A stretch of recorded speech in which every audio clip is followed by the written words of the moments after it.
आज मैं 140 करोड़ हिंदुस्तानियों को प्रणाम करती हूँ और ये संदेश देना चाहती हूँ कि अभी आप लोग अपना हिंदुस्तान को बचा लो।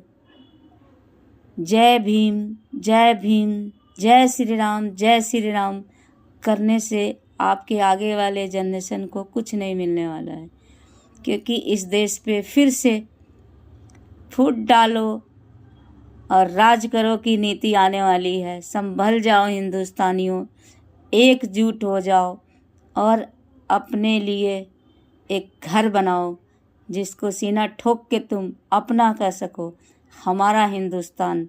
उसके बाद कर लेना जय भीम और जय श्री राम, जय श्री राम। जब ये हिंदुस्तान ही नहीं बचेगा ना, तो करते रहना जय भीम और जय हिंदुस्तान। इसलिए पहले हिंदुस्तान की रक्षा करो, फिर अपने भगवान की रक्षा करना, क्योंकि हिंदुस्तान रहेंगे तभी भगवान रहेंगे। जय हिंद, जय भारत।